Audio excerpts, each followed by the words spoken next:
Մինչ ընթերցել մի քանի հարց, կարող եք մտորել դրա շուրջ։ Ունեք փորձառություն մարդկանց ավետարանելու, թե ոչ։ Ունեք այնքան փորձառություն, որ տեսած, լսած եւ զգացած լինեք մարդկանց տված տարբեր արձագանքները ավետարանին։ Մի պահ փորձեք հիշել, թե ինչպիսի արձագանքներ եք տեսել, լսել կամ փորձառել, երբ քարոզել եք Հիսուսի մասին։ Եվ հին եւ նոր կտակարաններում մենք բազմաթիվ օրինակներ ենք տեսնում այն մասին, թե ինչպես են մարդիկ արձագանքել Աստծո խոսքին։ Եվ եթե հին կտակարանից վերհիշելու լինենք, կարող ենք հիշել Ադամի արձագանքը Աստծո պատվերին։ Արտահայտվեց կնոջը լսելով։ Նա արձագանքեց մերժելով եւ խախտելով Աստծո խոսքը։ Նույնպես Եվան արձագանքեց Աստծո խոսքին ավելացումներ անելով եւ խեղաթյուրելով, սրա մասին Ծննդոց 3-րդ գլխում ենք կարդում։ Այնուհետև Նոյը 6-րդ գլխում ենք Ծննդոցում տեսնում, արձագանքեց Աստծո խոսքին հնազանդությամբ, Աստծո պատվերներին։ Աբրահամին նույնպես կհիշեք, որ տարբեր իրավիճակներում տարբեր ձևով արձագանքեց Աստծո խոսքին, մինչև որ արձագանքեց արդեն հավատով եւ այդ հավատը արդարություն համարվեց նրան։ Մարգարեություններում էլ շատ օրինակներ կան, ես մեկը պարզապես ասեմ, որպեսզի դուք մտքով տեղափոխվեք այնտեղ։ Հիշում եք Նինվեի ժողովրդին, Հովնան մարգարեին Աստված ուղարկեց եւ քարոզեց դարձ ապաշխարություն, եւ ժողովուրդը արձագանքեց հնազանդությամբ, ապաշխարությամբ, դարձով։ Նոր կտակարանում էլ շատ օրինակներ ունենք, ինչպես են մարդիկ արձագանքում Աստծո խոսքին եւ առաքյալների քարոզչությանը եւ Հիսուսի խոսքերին։ Օրինակ հենց Հովհաննեսի ավետարանում 7-րդ գլխում, երբ Հիսուսը բարձրաձայն կանչում է, եթե մեկը ծարավ է, թող ինձ մոտ գա, այս խոսքերին ի պատասխան հնչում են մարդկանց տարբեր արձագանքներ եւ գոնե 5 կատեգորիայի կարելի է բաժանել՝ համոզված մարդկանց արձագանք, համառ մարդկանց արձագանք, թշնամական արձագանք, շփոթված մարդկանց, կրոնավորների արձագանք։ Ի վերջո գործք առաքելոցում եւս մենք շատ օրինակներ ենք տեսնում, ինչպես են մարդիկ արձագանքում, եւ մեկը, որը որ շատ ծանոթ է գոնե բոլորիդ, 2-րդ գլուխ 41-րդ համարում, երբ Պետրոսը քարոզում էր, հիշում եք, այսպիսի արձագանք եղավ, որ ովքեր որ խոսքը ուրախությամբ ընդունեցին, մկրտվեցին։ Այսպիսով մենք այսօր խոսելու ենք 3 տեսակի արձագանքի մասին, որը մենք տեսնում ենք 17-րդ գլխի 10-ից 15-րդ հատվածում, բայց մինչ այդ ուզում եմ համատեքստի մասին ձեզ հիշեցնել։ Գործք առաքելոց 17-րդ գլխում Ղուկասը նկարագրեց Պողոսի ծառայությունը 3 քաղաքներում՝ Թեսաղոնիկեում, Բերիայում եւ Աթենքում։ Եվ այն թե ինչպես այդ քաղաքների որոշ մարդիկ արձագանքեցին Աստծո խոսքին։ Եվ հենց այս 17-րդ գլխի 1-ից 4 համարներում Ղուկասը մեզ ցույց տվեց մարդու բանական հավատը։ Այն թե ինչպես էր Պողոսը Թեսաղոնիկեում մեկնաբանելով ապացուցում Աստծո խոսքը եւ ինչպես արձագանքեցին։ Այնուհետև 5-ից 9-րդ համարներում ցույց տվեց Ղուկասը կրոնական մոլեռանդության կամ ֆանատիզմի դրսևորումները, թե անհավատներն ինչպես արձագանքեցին Պողոսի եւ Շիղայի քարոզչությանը, եւ այնտեղ տեսանք 3 դրսևորում, թե ինչպես են արձագանքում ավետարանին նախանձ մարդիկ, մոլեռանդ մարդիկ, եւ այժմ 10-ից 15-րդ համարներում ենք Ղուկասը ցույց է տալիս Պողոսի ծառայությունը Բերիայում, որտեղ տեսնում ենք արձագանքի 3 տեսակ ուղված Աստծո խոսքին։ Եվ ուսումնասիրելով այս 3 արձագանքները մենք անկասկած կարող ենք տեսնել մեր ժամանակակից աշխարհը եւ ավելի լավ հասկանալ, թե ինչ սպասել ընդհանրապես, երբ այսօր ավետարանում ենք Հիսուսի մասին։ Հատվածի բաժանմանը կարող եք նայել եւ միասին ընթերցենք եւ նայենք։ Նայեք 10-ից 12-րդ համարներին, այնտեղ մենք տեսնում ենք Բերիայի հրեաների արձագանքը ավետարանին։ Իսկ եղբայրները Պողոսին եւ Շիղային գիշերով շտապ ճանապարհեցին դեպի Բերիա, որոնք այնտեղ հասնելով գնացին հրեաների ժողովարանը։ Բայց սրանք ավելի ազնիվ էին, քան նրանք, որ Թեսաղոնիկեում էին, քանի որ Աստծո խոսքն ամենայն հոժարությամբ ընդունեցին։ Ամեն օր քննում էին գրքերը, թե իրոք սա այսպես է։ ուստի նրանցից շատերը հավատացին, նույնպես թվով ոչ սակավ պատվավոր հույն կանայք և տղամարդիկ։ Այնուհետև 13-րդ համարում արդեն տեսնում ենք Թեսաղոնիկեի հրեաների արձագանքը ավետարանի տարածմանը։ Երբ նրանք իմացան, որ Պողոսի միջոցով տարածվել է ավետարանը նույնիսկ Բերիայում, տեսեք թե ինչպես արձագանքեցին 13-ը։ Բայց երբ Թեսաղոնիկեցի հրեաներն իմացան, թե Բերիայում էլ է Աստծո խոսքը քարոզվել Պողոսի կողմից, այնտեղ էլ եկան և ժողովրդին գրգռեցին։ Եվ վերջին 14 և 15-րդ համարներում տեսնում ենք Բերիայի եղբայրների արձագանքը ծառայության կարիքին։ Այն ժամանակ եղբայրները Պողոսին շտապ ուղարկեցին մինչև ծովը, իսկ Շիղան ու Տիմոթեոսն այնտեղ մնացին։ Եվ Պողոսին տանողները նրան մինչև Աթենք հասցրին և Շիղայի և Տիմոթեոսի համար պատվեր ստանալով, որ շուտով իր մոտ գան, գնացին։ Այսպիսով այս հատվածում տեսնում ենք 3 տեսակի արձագանք, որոնք բացահայտում են մարդկանց վերաբերմունքը ավետարանին։ Դրա համար արդեն կարող ենք ձևակերպել հատվածում այն ճշմարտությունը, որը տեսնում ենք։ Մարդու վերաբերմունքը ավետարանին դրսևորվում է նրա տված արձագանքով։ Մարդու իրական վերաբերմունքը ավետարանին դրսևորվում է նրա տված արձագանքով, թե ինչպես է նա արձագանքում ավետարանին։ Եվ արձագանքին նայելը օգնում է մեզ տեսնել նրա իրական տրամադրվածությունը, նրա բնավորությունը կամ ներաշխարհը։ Ուրիշ խոսքով մարդու ներսում ինչ որ կա, այն արտահայտվում է նրա տված արձագանքով։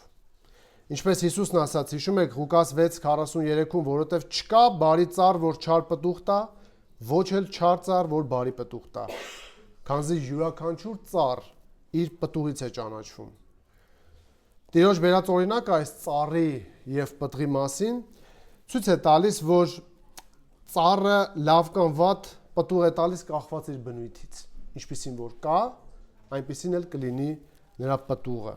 Այնպես որ կարող ենք հիշել, որ մարդու վերաբերմունքը ավետարանին դրսևորվում է նրա տված արձագանքով։ Եվ այս հատվածում Ղուկասը ցույց է տալիս արձագանքի 3 տեսակ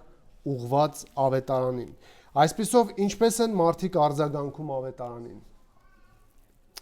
Արձագանքի առաջին տեսակը հետևյալն է՝ Աստծո խոսքը ընդունելով։ Աստծո խոսքը ընդունելով։ Նայեք 10-ից 12-րդ համարներին, եւ այս 3 համարում տեսնում ենք Աստծո խոսքն ընդունելու գործընթացը նկարագրող 5 բնութագիր։ Ընդունողի վերաբերմունքն ենք տեսնում, նրա տրամադրվածության որակը, տեսնում ենք ընդունելու կերպը, թե ինչպես են ընդունում, տեսնում ենք ընդունելու գործողությունը, տեսնում ենք ընդունելու նպատակը եւ տեսնում ենք ընդունելու արդյունքը։ Եվ սրանք մեկ առ մեկ կուսումնասիրենք։ Նայեք 10-ից 12-րդ համարներին։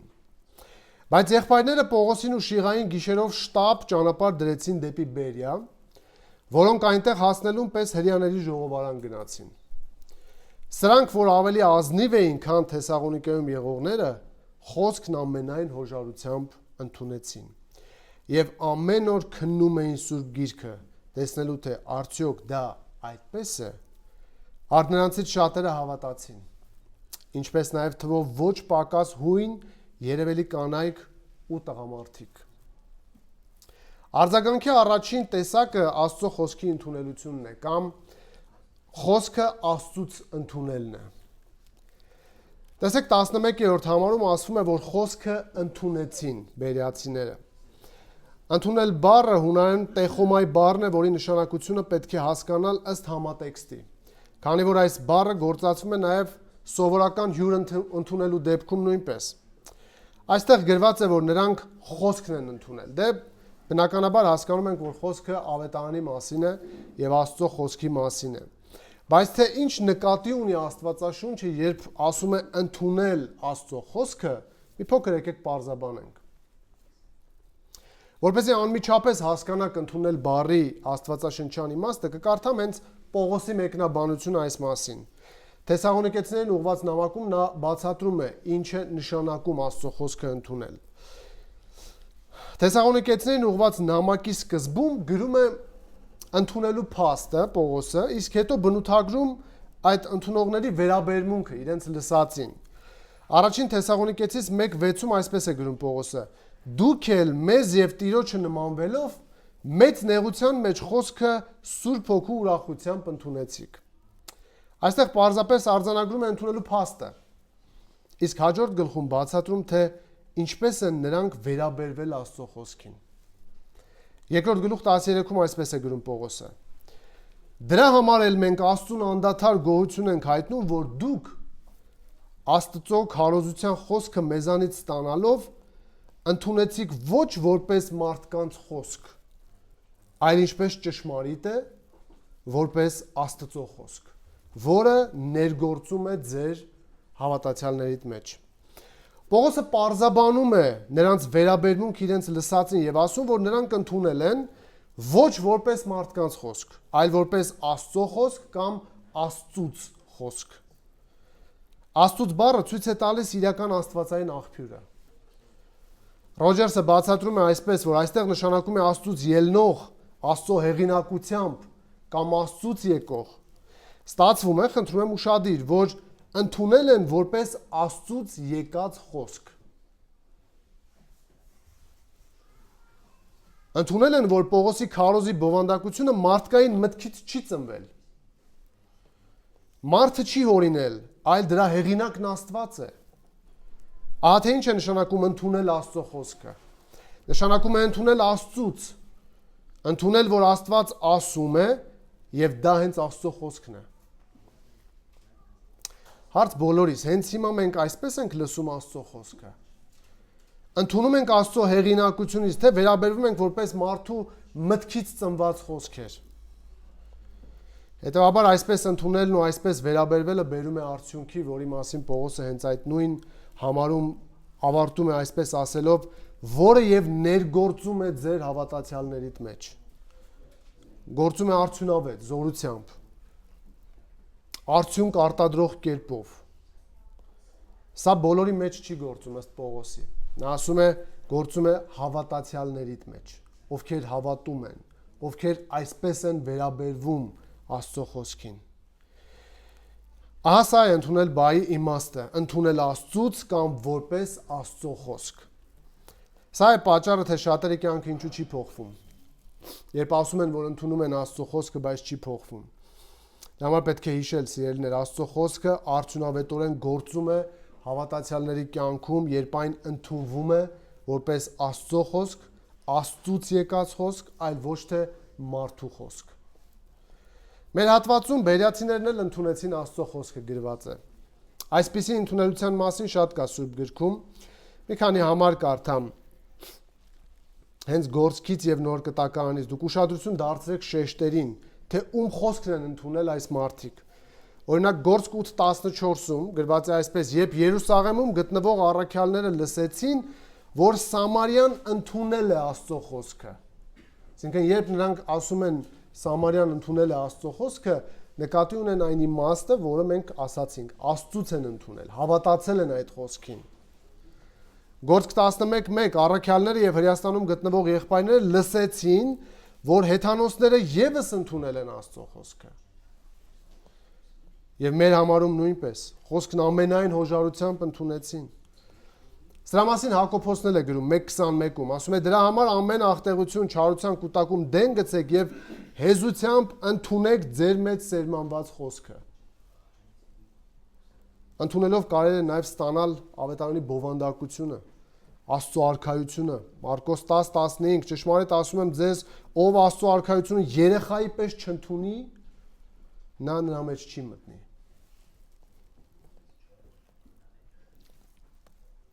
Այսպիսով այս համարներում գլխավոր բայը ընդունելն է, որի իմաստը կարծում եմ հասկացաք եւ կարող ենք անցնել մյուս նկարագրություններին, որոնք արդեն բացատրում են այս ընդունման գործընթացը։ Եվ այս 3 համարում տեսնում ենք Աստծո խոսքը ընդունելու գործընթացը նկարագրող 4 բնութագիր։ Առաջինը տեսնում ենք ընդունողների տրամադրվածությունը, վերաբերմունքը կամ ընդունելու որակը։ Տեսեք, գրված է, որ նրանք ազնիվ էին։ Իմաստային ստացվում է առանց նախապաշարմունքի։ Սրանք, որ ավելի ազնիվ էին, քան Թեսաղոնիկեում եղողները, խոսքն ամենայն հոժարությամբ ընդունեցին։ Ըստ 10-րդ համարի Պողոսին ու Շիղային Թեսաղոնիկեի եղբայրները գիշերով ճանապարհ դրեցին դեպի Բերիա, որը մոտ 40 մղոն էր հեռու Թեսաղոնիկեից, եւ անվաղ Պողոսն ու Շիղան այնտեղ հասնելուն պես 10-րդ համարի վերջում տեսնում ենք, որ ուր մտան։ Բարեկամի տուն չմտան, չվախեցան, այլ մտան հրեական ժողովարան, սինագոգ։ Միտեղից հալածում են, իրենք չեն վախենում, գնում են եւ շարունակում են ավետարանել։ Ղուկասը տեսեք 11-րդ համարում համեմատում է Բերիայում գտնվող հրեաների վերաբերմունքը Թեսաղոնիկեում գտնվող հրեաների վերաբերմունքի հետ։ Նա բնութագրում է ասելով ազնիվ էին, այս ածականով է բնութագրում։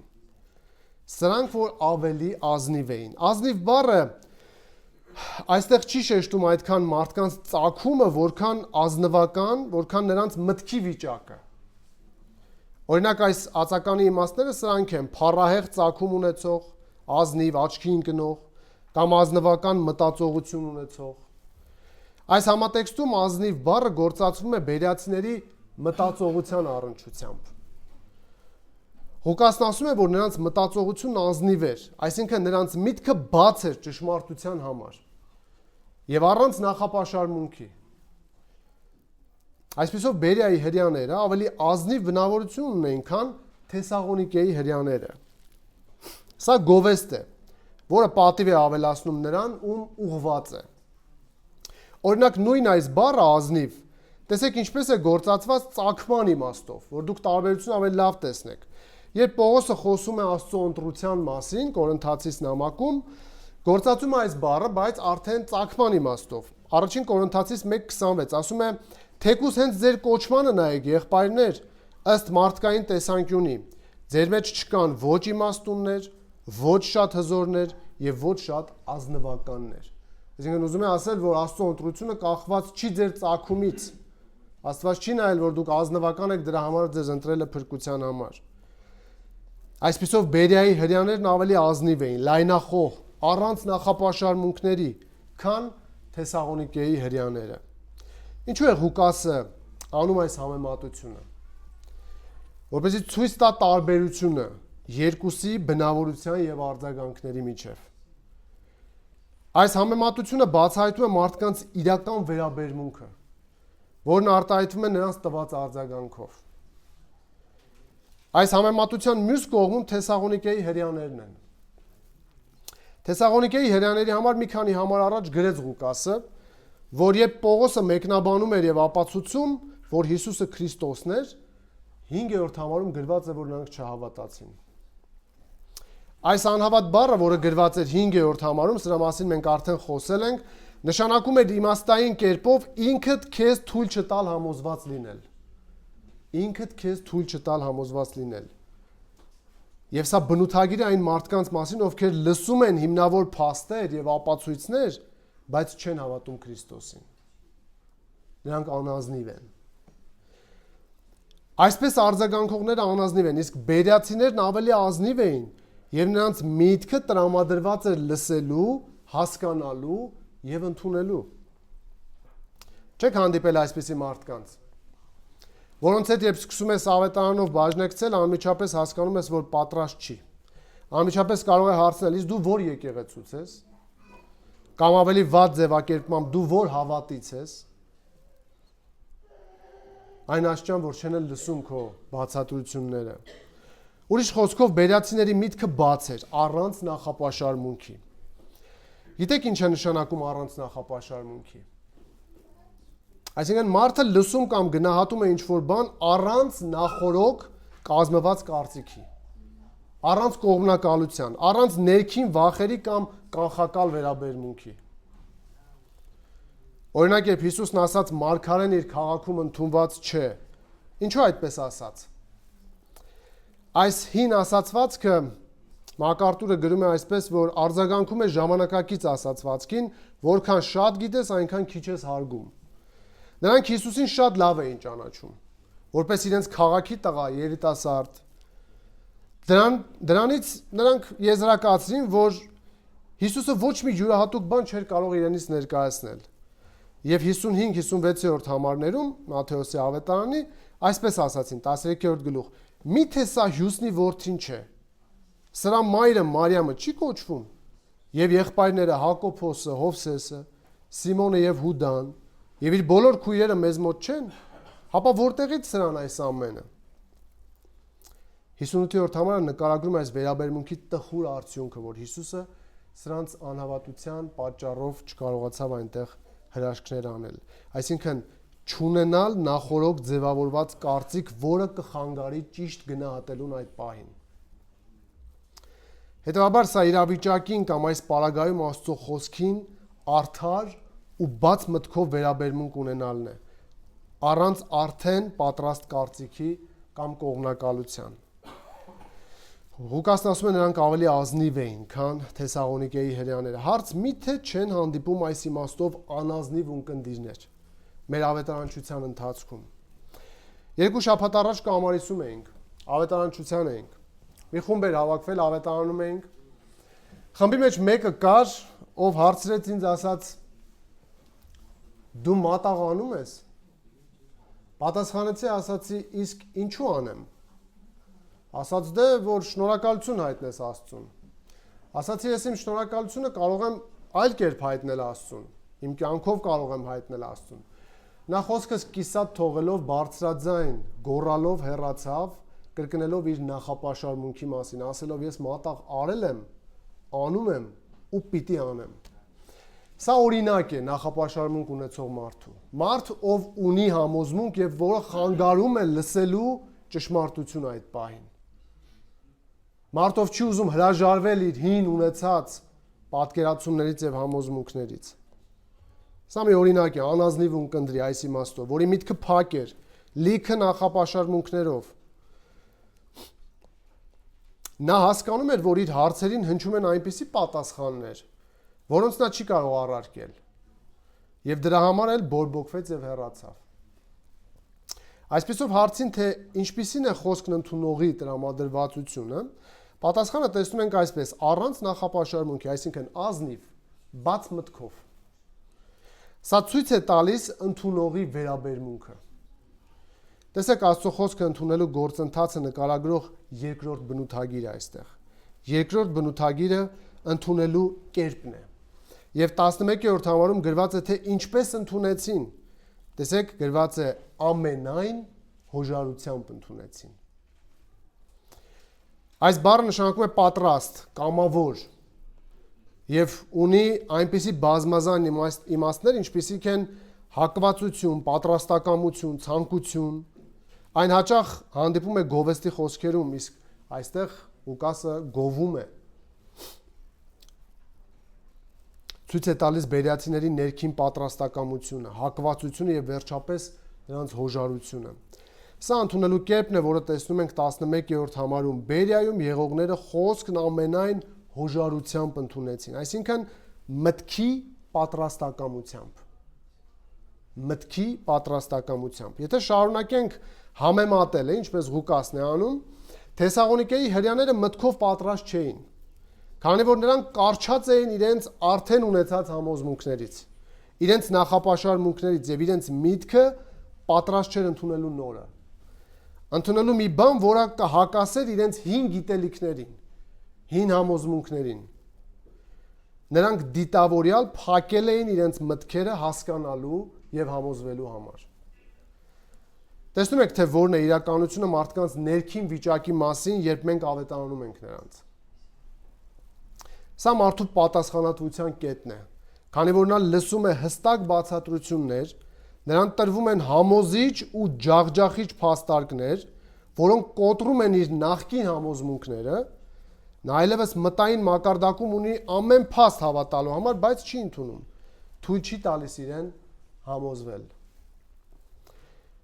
Միայն այս ներքին պայքարին ծանոթանալուց հետո մենք կկարողանանք ավելի արժևորել աստվածային աշխատանքը, որը կատարվում է մարդու ներսում, երբ նա լսում է Հիսուսի մասին։ Հիշում եք պատճառը, թե ինչու մի քանի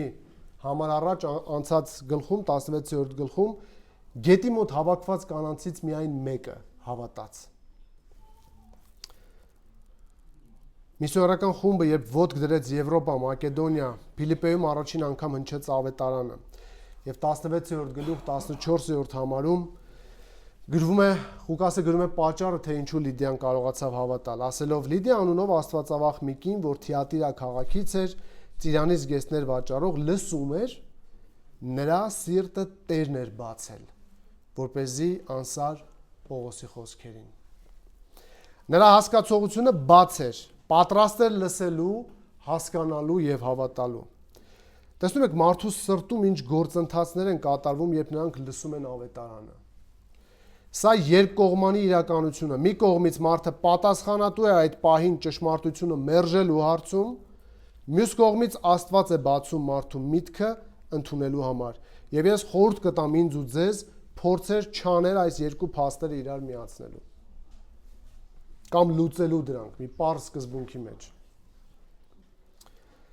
Հարց. ավետարանելիս հանդիպել եք մարդկանց, որոնք ամենայն հոժարությամբ ընդունել են Հիսուսին։ Եթե այո, ապա իմացեք, որ սրանք այն մարդիկ են, որոնք ոչ միայն առանց նախապաշարմունքի են լսում ձեզ, ոչ միայն բաց է նրանց միտքը, այլև մտքով պատրաստ են լսելու ավետարանը։ Տերը աշխատանք է կատարում այնտեղ։ Նրանք հոժարությամբ են ընդունում ավետարանը։ Սա երկրորդ բնութագիրն է, խոսքն ընդունելու գործընթացի վերաբերյալ։ Ահա երրորդ բնութագիրը, որը բացահայտում է, որ նման մարդիկ պարզապես կույր լավատեսությամբ չեն առաջնորդվում։ Նրանք չմտածող մարդիկ չեն, այլ նրանք խորությամբ ստուգում են իրենց լսածը։ Նայեք 11-րդ համարին եւս մեկ անգամ։ Սրանք, որ ավելի ազնիվ էին, քան Թեսաղոնիկեում եղողները, խոսքն ամենայն հոժարությամբ ընդունեցին եւ ամեն օր քննում էին Սուրբ Գիրքը։ Այսպիսով ավետարանն ընդունողները առանց նախապաշարմունքի են, նրանք մտքով պատրաստ են ընդունելու եւ ահա նրանք քննում են իրենց լսածը։ Այժմ եկեք տեսնենք ընդունելու գործողությունը, որը արտահայտվում է խոսքի քննությամբ։ Խոսքի քննությամբ, Աստծո խոսքի քննությամբ։ Քննել բառը հունարեն անակրինո բառն է, որը նշանակում է հետաքննել, հարցականի տակ դնել, վերլուծել կամ դատել։ Ստացվում է, որ այս ազնիվ ունկնդիրները մանրամասն ուշադիր եւ մանրակրկիտ հետաքննում էին ինչպես դատական գործընթացում, երբ փորձում են բացահայտել որևէ բանի բնույթը կամ ճշմարտությունը, նրանք էլ այդպես ուշադիր ուսումնասիրում էին իրենց լսածները գնահատման եւ եզրակացության միջոցով։ Սա գիտեք ինչու է այդքան ցնցող, որովհետեւ այս նկարագրությունը կտրուկ հակադրություն է ստեղծում նախորդում նրանց բաց մտքի եւ առանց նախապաշարմունքի տրամադրվածության միջև։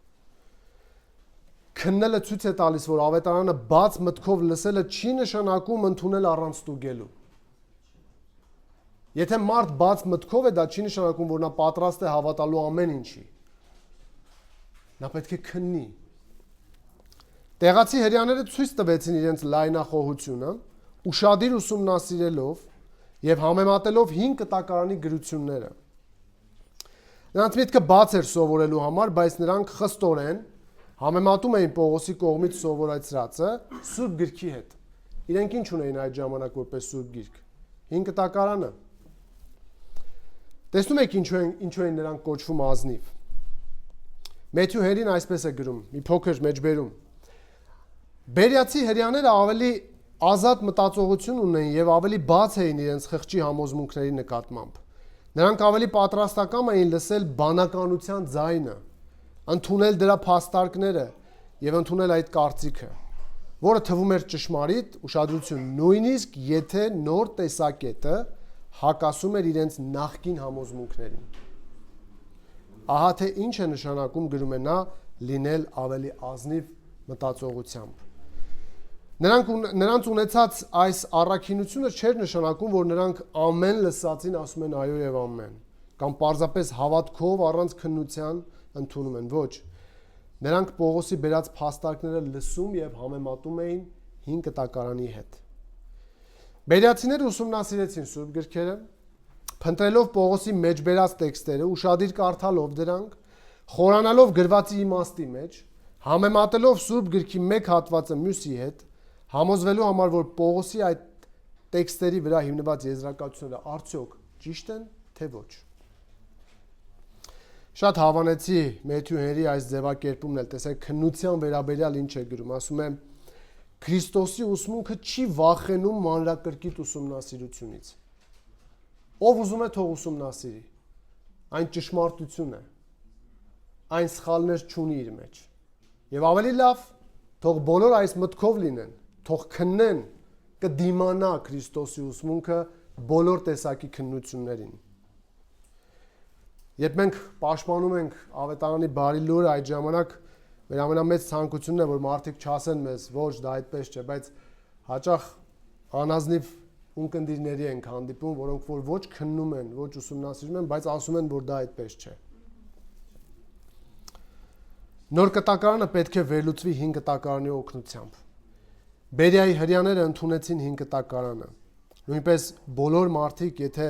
ճիշտ քննեն հին ու նոր կտակարանները, չեն կարող անտեսել նոր կտակարանը ընդունելու բավարար հիմքերը։ Քանի որ նրանք կտեսնեն, որ հին կտակարանի բոլոր մարգարեություններն ու խոստումները լիովին եւ ճշգրիտ կատարված են նոր կտակարանում։ Ովքեր չեն ընդունում ավետարանը, հաճախ դրանք այն մարդիկ են, ովքեր ոչ մտքով են պատրաստ ընդունելու, ոչ հոժարությամբ, ոչ էլ ջանքով, ոչ էլ քննում են։ Նրանք միայն խոսում ու հակառակվում են, բայց մանրամասն չեն ուսումնասիրում, չեն քննում Աստծո խոսքը։ Ծույլ քննողների մեկ օրինակ տեսեք Հովհաննեսի ավետարանից։ Այս մարդիկ, եթե բավարար քննեին Աստծո խոսքը, մարգարեությունները, ապա կունենային բոլոր ապացույցները եւ կվերանար նրանց ունեցած կասկածները Հիսուսի մասին։ Հովհաննես 7:40-43 համարում գրված է այսպես. Առ ժողովրդի միջից շատերը, երբ լսում էին այս խոսքերը, Հիսուսը վերևում խոսում էր Սուրբ Հոգու գալուստի մասին, ասում էին. իրապես որ նա մարգարեն է։ Ուրիշները, տեսեք, մյուս խումբն ինչ էին ասում։ Ասում էին, սա է Քրիստոսը։ Իսկ մնացածն էլ ասում էին, միթե Քրիստոսը Գալիլեայից է գալու։ Չէ որ գիրքն ասում է, Քրիստոսը գալու է Դավթի սերնդից ու Բեթղեհեմի գյուղից, որտեղից Դավիթն էր, եւ ժողովրդի մեջ նրա պատճառով պառակտում էր, այսինքն տարբեր կարծիքներ կային եւ պառակտում առաջացավ։ Եվ այս պառակտման պատճառը տարբեր կարծիքներն էին Հիսուսի ծննդավայրի եւ ծագման մասին։ Ինչ եք կարծում, հին կտակարանում բավարար տեղեկություններ չկային այդ ժամանակվա լսարանի համար, որ նրանք հստակ իմանային Հիսուսի ծագման եւ ծննդավայրի մասին։ Իհարկե կար եւ ահա ապացույցները, որոնք նրանք մասամբ գիտեին, իսկ ամբողջությամբ ոչ։ Եվ պետք էր, որ քննեին գրքերը, ինչպես Հիսուսն էր նրանց ասում։ Քննեք գրքերը, կամ դուք քննում եք գրքերը, կարծելով, որ հավիտենական կյանքը գրքերը կտան ձեզ, բայց դրանք իմ մասին են խոսում։ Ես եմ ձեզ տալու այդ կյանքը։ Միքիա մարգարեությունում գրված էր սրա մասին, բայց դու 5:2 Բեթլեհեմ Եփրաթա փոքր ես Հուդայի տոհմերի մեջ, սակայն քեզնից պիտի դուրս գա ինձ համար նա, որ իշխանավոր պիտի լինի Իսրայելին, եւ նրա ծագումը շատ հին է, հասնում է մինչեւ հնագույն օրերը։ Տեսնում եք, մենք հիմա կարդում ենք այն տողերը, որոնք կարդացել էին այդ ժամանակի հрьяաները։ Եվ սա կարդալով նրանք հստակ կարող էին համեմատել Հիսուսի ծննդավայրը այս մարգարեությունում նշված տեղանքի հետ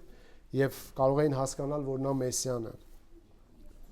Նոր կտակարանը փաստում է հին կտակարանյան մարգարեությունները եւ ովքեր որ քննում են Սուրբ գրքերը, նրանք հստակ կարող են դա տեսնել եւ համոզվել։ Տեսեք Մատթեոսի ավետարանում 2-րդ գլուխ 1-8 համարներում գրված է հենց սրա մասին, Հիսուսի ծագման ծննդավայրի մասին։ Երբ Հիսուսը ծնվեց Հրեաստանի Բեթլեհեմ քաղաքում, ինչպես մարգարեությունում էր գրված, Հերովդեսի թագավորության օրոք ահա արևելքից մոգեր եկան Երուսաղեմ եւ ասացին. հարցը լսեք, տեղանքի մասին է, որտեղ է հрьяաների նոր ծնված թագավորը։ Որտեղ նրա աստղը տեսանք արևելքում ու եկանք նրան երկրպագելու։ Երբ Հերովդես թագավորը լսեց, վրդովվեց եւ նրա հետ ամբողջ Երուսաղեմը։ Նա իր մոտ հավաքելով բոլոր քահանայապետերին ու ժողովրդի դպիրներին հարցրեց, ուշադիր լսեք, թե որտեղ էր ծնվելու Քրիստոսը։ Նրանք պատասխանեցին. Հրեաստանի Բեթլեհեմում, որովհետև մարգարեների կողմից այդպես է գրված։ Գրքերը գիտեն։ Եվ մեջբերում են, եւ դու Բեթլեհեմ Հուդայի երկիր բնավ ամենափոքրը չես Հուդայի իշխանների մեջ, քանի որ քեզնից իշխան պիտի ելնի, որը հովվելու է իմ ժողովրդին։ Այդ ժամանակ Հերովդեսը գաղտնի կանչելով մոգերին նրանցից ճշտեց աստղի երևալու ժամանակը, ապա նրանց Բեթլեհեմ ուղարկելով ասաց. Գնացեք ստույգ տեղեկացեք Երիխայի մասին եւ երբ գտնեք հայտնեք ինձ, որպեսզի ես էլ գամ երկրպագեմ նրան։ Իհարկե սուտ էր խոսում, չէր ուզում երկրպագել։ Հիմա հարց.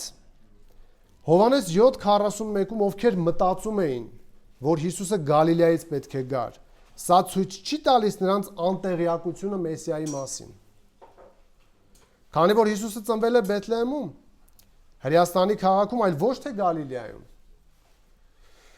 Սրա վերաբերյալ Մակարդուրն այսպես է գրում, ասում են նրանք նույնիսկ չանհանգստացան Հիսուսի իրական ծննդավայրը պարզելու հարցում, այդպիսով ցույց տալով, որ հետաքրքրված չեն Մեսիայի ինքնությունը հաստատելու հարցում, չեն քննում գրքերը, կարճ ասած։ Ահա չքննելու արդյունքը։ Այսպիսով 5 կտակարանն ինչ որ հայտարարում էր եկող Մեսիայի մասին, նոր կտակարանում այն իրականացավ եւ բոլոր նշանները, մարգարեությունները համապատասխանում են իրար։ Պարզապես մարդիկ են անազնիվ, փակ մտքով, նախապաշարմունքներով եւ առանց խոսքի քննության դրա համար էլ կասկածում են եւ չեն հավատում։ Աստծո խոսքը չքննել իրական աղետ է բոլոր ժամանակների համար։ Այսօր էլ ավետարանչության ժամանակ հանդիպում են մարդիկ, ովքեր այսպիսի անազնվություն են ցուցաբերում, բայց չեն ընդունում իրենց անազնվությունը։ Եվ նույնիսկ վիրավորվում են, երբ խոսում ես գրվածով, երբ ապացուցում ես, երբ մեկնաբանում ես, երբ կոչ ես անում քննելու գրքերը։ Աստծո խոսքը քննելու եւ ընդունելու փոխարեն ինչ պատճառաբանություն ասես հորինում են։ Իրենց կեղծավորությունը քողարկելու համար։ Ասում են ժամանակ չունեմ, որ կարդամ։ Կամ կարդում եմ չեմ հասկանում, դժվար է, քունը ստանում է, այլ բազում պատճառաբանություններ, անազնվությունն ու կեղծավորությունը քողարկելու համար։ Խնդրում եմ մտածեք, թե ինչու էր Հիսուսը փարիսեցիներին կոչում կեղծավորներ, ովքեր երկնքի նշանները կարողանում էին քննել, բայց որդու գալստյան նշանները ոչ։ Ինչու էր կոչում կեղծավոր։ Մատթեոս 12:56 ասում է. Կեղծավորներ, երկնքի եւ երկրի երևույթները քննել գիտեք, ինչպես է որ ներկա ժամանակը չեք քննում։ Կեղծավոր բառի իմաստներից մեկը գիտեք ինչն էր։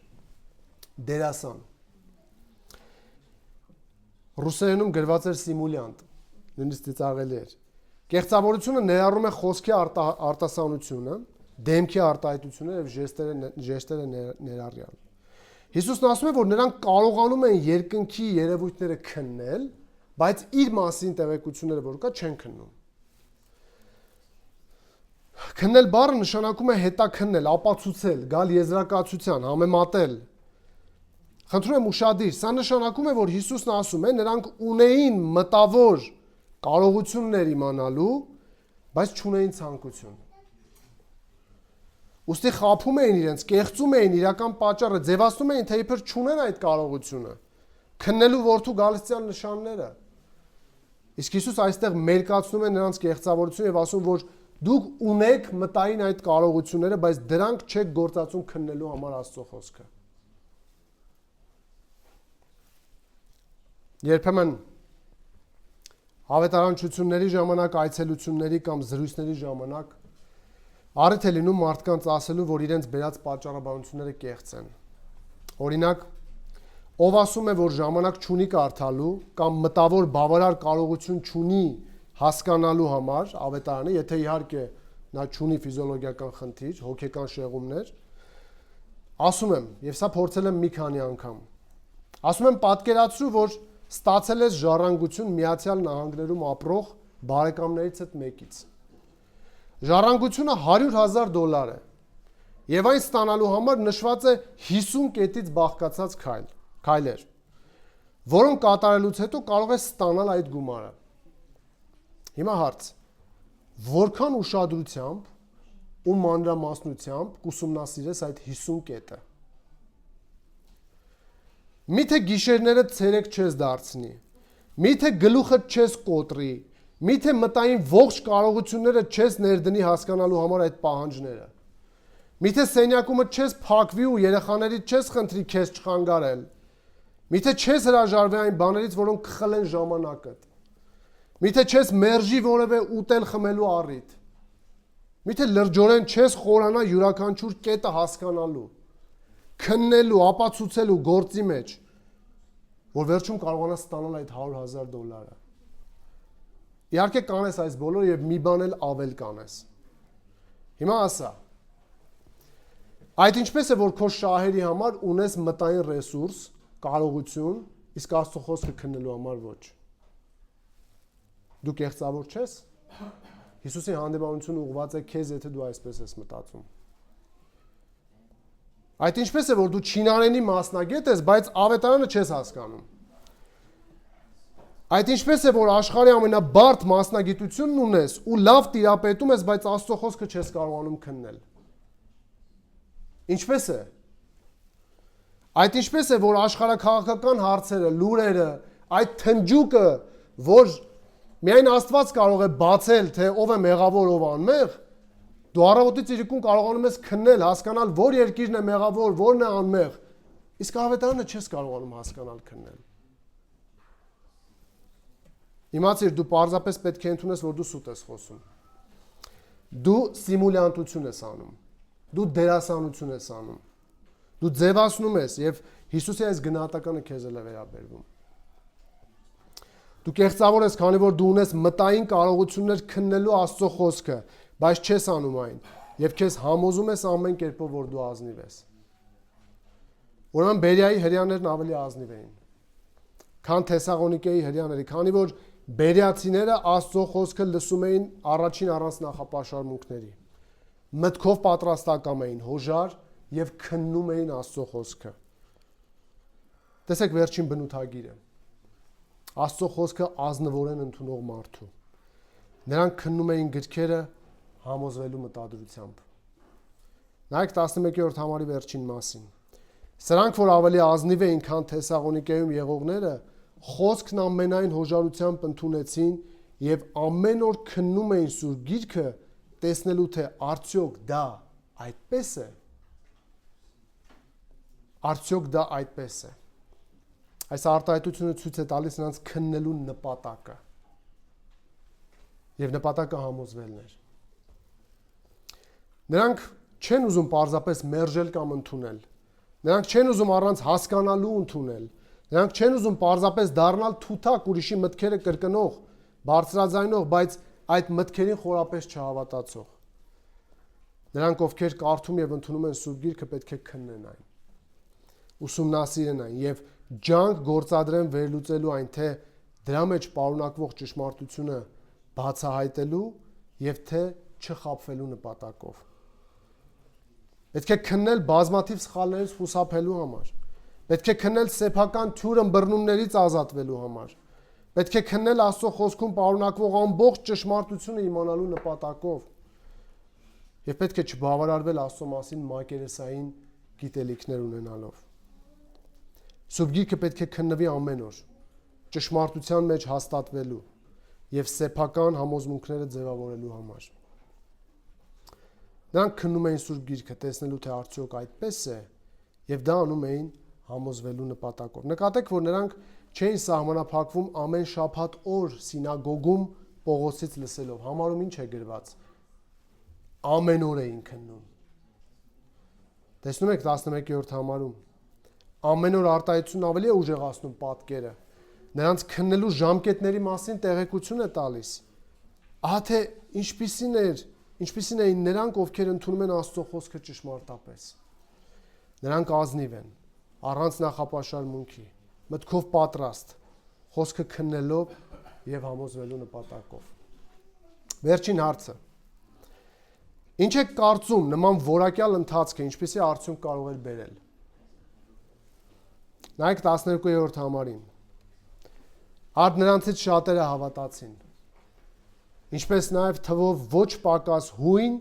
երևելի կանայք ու տղամարդիկ։ Այսպեսով 12-րդ համարում տեսնում ենք Աստծո խոսքն ընդունելու արդյունքը, որը հավատալն է։ Նախորդ 4 բնութագրերը ընդունելուն էին վերաբերվում, Քանի որ հավատը ընդունելու արդյունքն է ներկայացվում այստեղ։ Այս հավատալ բառը օգտագործված է բացարձակ իմաստով, որը նշանակում է վստահել։ Այսինքն, արդյունքում նրանք վստահեցին քարոզված ավետարանին։ Հավատացին։ Ահա թե ինչ է նշանակում ընդունել Աստծո խոսքը։ Ընդունել Աստծո խոսքը նշանակում է վստահել ավետարանին։ Բերիայում ավետարանը լավ պտուղներ տվեց եւ ունեցավ սպասված արդյունքներ, քանի որ մարդկանց սրտերն արդեն պատրաստ էին ավետարանը ընդունելու։ Շատ բաներ տեղի ունեցան անսպասելիորեն եւ հրյաների զգալի մեծ մասը դարձի եկավ։ Համարին եթե նայեք, Ղուկասն ասում է թվով ոչ պակաս, այսինքն նաեւ համեմատում է Թեսաղոնիկեում դարձի եկողների հետ եւ մի քանի խումբ է թվարկում թե ովքեր էին դարձի եկողները, հույներ էին, երևելի կանայք ու տղամարդիկ։ Երևելի բառը նշանակում է հարգարժան, պատվարժան, վերաբերում է արտաքինին, վարքին, բարոյական բարձր վարքագծին կամ հասարակության բարձր շերտերին։ Այսինքն խոսքը վերաբերում է քաղաքի ապահովված եւ հարգված քաղաքացիներից մի առանձնահատուկ խմբի։ Դրա համար այնպես չէ, որ ավետարանը ընդունում են միայն սոցիալապես աղքատ մարդիկ։ Մենք գոնե արդեն ճանաչում ենք հարուստ Լիդիային, Կորնելիոսին եւ շատ ուրիշ հարուստների։ Այսպիսով ավետարանին հավատացողների բանակը գնալով մեծանում էր, որը տեսնում են Գործքի սկզբից սկսած 4:4 համարում գրված է շատերը հավատացին, 14:1-ում գրված է մի մեծ բազմություն հավատաց, 17:2-ում գրված է շատերը հավատացին, 34-ում միանալով շատերը հավատացին։ Այսպեսով Ղուկասը նկարագրեց այստեղ բերիացիների վերաբերմունք Աստծո խոսքին եւ դրա արդյունքը։ Այսպիսով հարցին ինչպես են մարդիկ արձագանքում ավետարանին, 10-ից 12-րդ համարներում տեսանք արձագանքի առաջին տեսակը՝ Աստծո խոսքը ընդունելով։ Եվ այդ ընդունելությունն արտահայտվեց առանց նախապաշարմունքի միտք ունենալով, պատրաստակամությամբ, խոսքի քննությամբ, համոզվելու մտադրությամբ եւ փառահեղ արդյունքով, վստահություն ավետարանին։ Եկեք տեսնենք ինչպես կիրառենք այս դասերը մեր կյանքում եւ ավարտենք։ Երկկողմանի կիրառություններ կհնչեցնենք։ Առաջին հիշեք, որ ձեր տված արձագանքը ավետարանին ցույց է տալիս ձեր իրական վերաբերմունքը։ Սա կոչ է նրանց, ովքեր դեռևս կլսեն ավետարանը։ Զգույշ եղեք, որ ձեր ունեցած գիտելիքները չխանգարեն ձեզ լսելու Հիսուսի ավետարանը։ Եղեք մտքով ազնիվ, այսինքն բաց ճշմարտությունը ընդունելու համար։ Միևնույն ժամանակ կոչ ավետարանիչներին։ Հիշեք, որ մարդու միտքը Տերն է բացում, որ նա ընդունի ավետարանը, եւ սրանք մեկը մյուսին չեն խանգարում, այլ մեկը խոսում է մարդու պատասխանատվության, մյուսը Աստծո աշխատանքի մասին։ Ստացվում է, որ դուք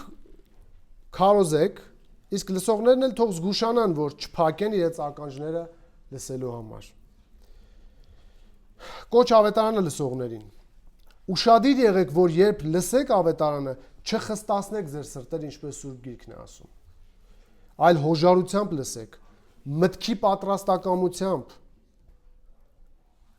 Իսկ դուք էլ սիրելի ավետարանիչներ, հիշեք, որ Տիրոջ միջամտության արդյունք է մարդու բավարար հոժարությունը։ Կոչ նրանց, ովքեր կլսեն ավետարանը։ Երբ լսում եք ավետարանը, քննեք ձեր լսածը, որ ինքնուրույն կարողանաք հասկանալ, տեսնել այդ ճշմարտությունները։ Սա կիրառելի է նաև արդեն հավատի մեջ եղողների համար, երբ որևէ մեկնաբանություն եք լսում, քննեք Աստծո խոսքով, տեսնեք դա այդպես է թե ոչ։ Գոնե այն մարդիկ, ովքեր մեր եկեղեցում են լինում, գիտեն, որ խրախուսում ենք միշտ նայել գրքին, ստուգել, ինչ որ ամբիոնից քարոզվում է։ Արդյոք դա այդպես է թե ոչ։ Սա կօգնի տարբերել ճիշտը սխալից, կօգնի բացահայտել թաքնված ստերը, մանիպուլյացիաները եւ ձեզ կամրապնդի հավատի մեջ։ Քննեք Աստծո խոսքը, որպեսզի համոզվեք ճշմարտության մեջ։ Ձեր նպատակը թող լինի ճշմարտության բացահայտումը, այլ ոչ թե շատ գիտելիք ունենալը կամ դրանցով կռվելը կամ հպարտանալը։ Քննեք Աստծո խոսքը համոզվելու նպատակով, որ կարողանաք վստահել ավետարանին։